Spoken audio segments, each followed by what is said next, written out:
Olá pessoal, eu sou a Vanessa e esse é o canal Empresária das Ruas. Sempre que tiver uma receita bem açucarada, eu vou estar por aqui. Na receita de hoje, sequilhos de leite condensado ou biscoitinhos de leite condensado. Vem comigo, eu vou te passar os ingredientes. Pessoal, vou passar para vocês as quantidades dos ingredientes do biscoitinho de leite condensado. Aqui eu tenho 2 gemas peneiradas. Eu opto sempre por peneirar porque tira o cheiro de ovo, para o biscoitinho não ficar com aquele cheiro forte. Na hora de vender, isso faz uma diferença muito grande. O cliente ele vai sentir o gostinho do leite condensado. Da gema de ovo aqui nesse biscoitinho, é não deixar ele ficar duro. Porque se você utilizar só o amido de milho e o leite condensado, no outro dia ele parece uma pedra. Então, quando a pessoa vai morder, é um terror, é pedra pura. Por isso que eu sempre coloco a gema de ovo. Uma caixinha de leite condensado e eu vou colocá-la aos poucos. Depois eu explico melhor para vocês o motivo. Um pacote de 500 gramas de amido de milho. Eu gosto sempre de utilizar a maisena, mas pode ser de qualquer outra marca, desde que seja de uma boa qualidade. Eu vou utilizar o pacote todo. Aqui eu tenho 2 colheres de chá de açúcar. É para dar o ponto, para não ficar nem aguado, nem muito doce. Então, eu já testei e essa é a melhor quantidade.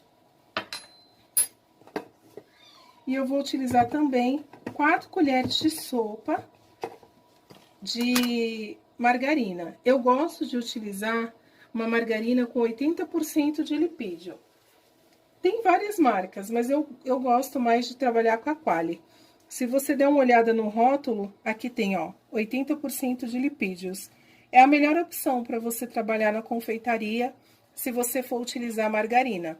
Como essa tem sal, eu não vou colocar uma pitada de sal na minha receita. Se fosse uma margarina sem sal, eu colocaria uma pitada, tá bom? E aqui, farinha de trigo. Vamos começar?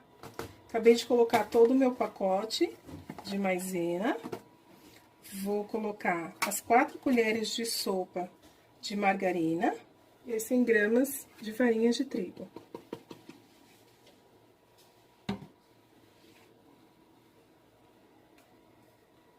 As 2 gemas, o açúcar.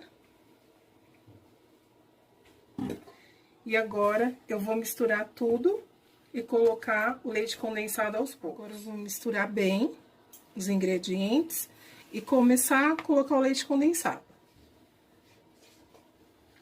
De começo pode colocar mais ou menos metade da caixinha, que não tem problema. Aí depois você vai bem aos poucos até dar o ponto.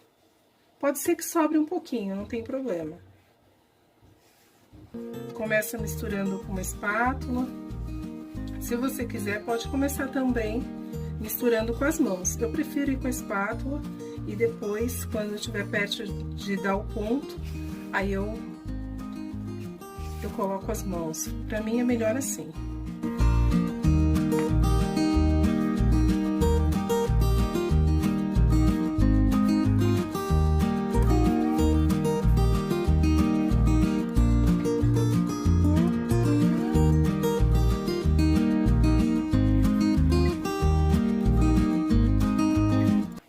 Agora que eu já misturei bem, eu vou terminar de misturar com as mãos.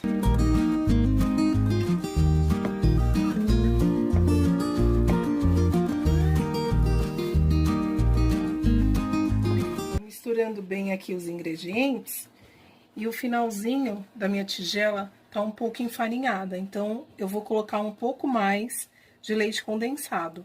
Só que cuidado, coloca bem pouquinho, para não passar o ponto da massa e você ter que colocar um pouco mais de farinha de trigo ou de amido. Mas eu já praticamente usei a caixinha toda. Porque eu já testei várias vezes essa receita e ela usa a caixinha toda. Uma vez ou outra que deu diferença e foi justamente quando eu não utilizei a minha balança para medir as quantidades dos ingredientes. Por isso que eu prefiro trabalhar com gramas. Mas se você não tiver uma balança, como você está começando, não tem problema. Pode trabalhar com a medida em xícaras e colheres de sopa, enfim, não tem problema. Depois, com o tempo, você compra uma balança. Por quê? Com a balança, você consegue ter um rendimento melhor da sua receita, porque ela está toda em gramas. Então, você já sabe exatamente quanto cada receita vai te render. E isso faz uma diferença bem grande.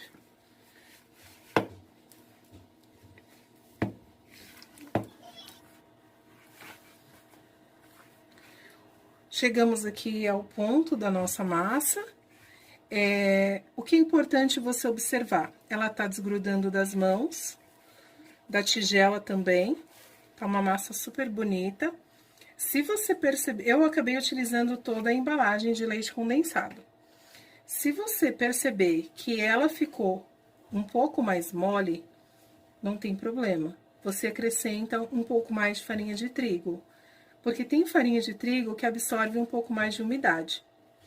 Aqui, aquela quantidade deu certinho.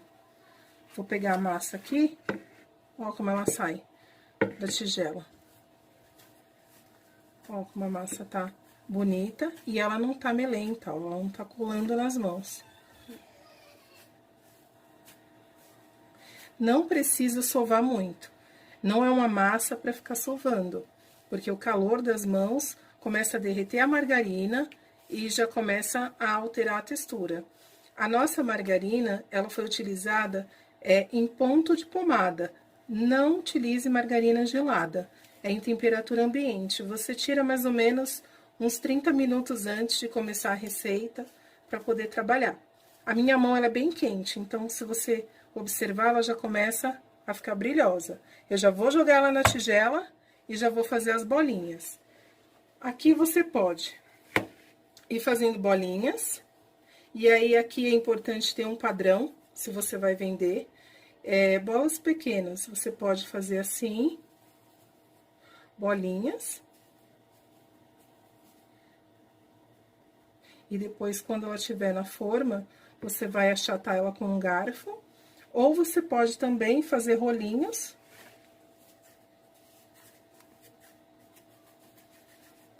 E ir cortando ela. Eu prefiro as bolinhas, elas ficam mais bonitinhas. Você pode ir cortando. Cortando, eu acho que não fica um acabamento bacana. Eu prefiro a bolinha. Mas você testa. Você testa e vê qual que fica melhor. Eu vou fazer aqui dos dois jeitos, para você observar. Eu vou colocar aqui dos dois jeitos. Aqui eu cortei e a bolinha. Se você quiser também, você pode utilizar aquelas forminhas em formato de coração, de flor, aí é da sua escolha. O importante é você fazer uma coisa bem delicada, para na hora de embalar ficar bem bonito e chamar a atenção do seu cliente. Eu vou terminar de modelar o nosso biscoitinho e mostro para você como é que ficou. É importante colocar em um forno pré-aquecido, a 180 graus. No forno aqui de casa, leva uns 20 minutos. Por untar a forma embaixo. Só com margarina, não coloco farinha, não. E coloco pra assar, porque o biscoitinho solta e não corre o risco de grudar. Mas eu passo bem pouco margarina. Eu não coloco muito, não. É uma leve untada. Eles ficaram bem bonitos. É importante você tentar seguir um padrão. Se você tiver balança, você coloca mais ou menos 15 gramas. Pessoal, acabei de tirar aqui uma fornada e eu quero mostrar pra vocês como é que fica o fundinho dele, ó. Não fica muito queimado, não. Pra ele não ficar amargo ou escurecido, tá? Ele fica bem branquinho por fora. Você pode até, quando ele estiver no forno, dar uma levantadinha assim. E dar aquela confirmada, tá bom? Outra coisa importante, utilize uma forma grossa, de preferência antiaderente. Se você não tiver, não tem problema. Mas pega a forma mais grossa que você tiver, porque senão pode queimar o seu bolinho. Pessoal, nossa receita ficou pronta. Eu espero que vocês tenham gostado. Eu optei por colocar no saquinho de celofane. Você pode colocar umas 10 unidades para vender o pacotinho individual. Eu decorei ele com fitilho, mas você também pode utilizar fita de cetim. Para ficar ainda mais caprichado, você pode colocar em uma caixa ou lata. Vai da sua preferência e das suas condições para investir nas embalagens. Um diferencial importante é você colocar essa etiqueta com a data de fabricação, validade e o sabor do seu produto. Eu espero que vocês tenham gostado. Até a próxima receita. Tchau!